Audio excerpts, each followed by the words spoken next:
Welcome to Oxford Heirlooms. In this video, I am preparing pattern pieces. What I have done first is I have cut out all of the pieces that I need for the little sundress and the bloomers. I've got the bloomer pattern pieces cut out over here.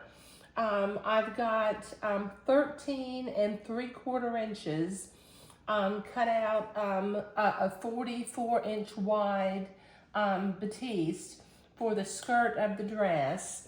Then I've got the back yoke, the front yoke, and a little bit of bias fabric cut for underneath the arms, okay? I've also got a couple of pattern pieces that I made. This is the armhole guide that I will use after I prepare the skirt pattern piece. I'll cut the little notches on either side for the armholes of the dress. I also made a pattern piece for the embroidery design for the hem.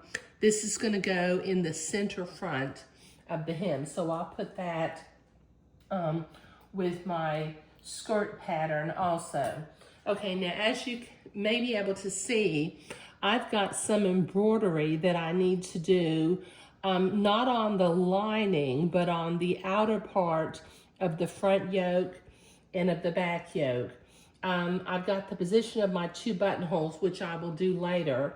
But before I begin to sew the pieces together of the yoke, the pattern pieces for the yoke, I've got some embroidery above the buttonholes, a little bit of embroidery along the back, and a little bit of embroidery on the front yoke. So I'm going to be using my little I think that's about a 3-inch springform embroidery hoop that I'll use to make these little bits of embroidery, you know, on the front and the back. I've got my embroidery flosses up here, and what I'll do is I will trace my embroidery designs. This is a friction erasable pen. I like to use it because you embroider on top of it, and then when you iron from the back side so that you don't smush your bouillon roses, the pen will disappear and you won't see it underneath the pattern. Now, once again, the patterns that I'm using for this particular sundress, I'm using French Acadian Sundress by Old Fashioned Baby. Now, this pattern only goes up to 18 months, so let me tell you what I did. When I drew out my pattern pieces, I added 1/2 an inch to the center back of the pattern piece. So I simply folded my pattern in half, and then I moved my pattern 1/4 inch, which is half of, 1/2 of 1 inch. And then I added 1 inch in the center of my front yoke. Because when I measured my pattern pieces, I only ended up with about, for the 18-month, let me say, when I measured the pattern piece for the 18-month pattern piece, I only ended up with about 22 inches going around.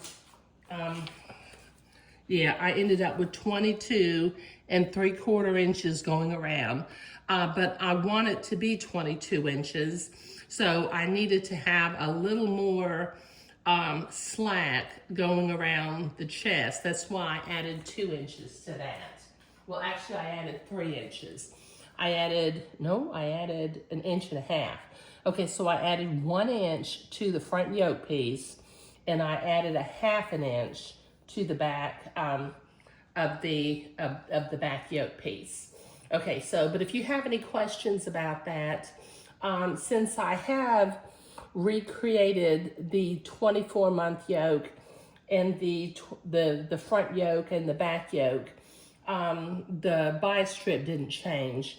But since these are now my pattern pieces, if you'll email me at oxfordheirlooms@gmail.com, I can send you the new front yoke piece and the new back yoke piece.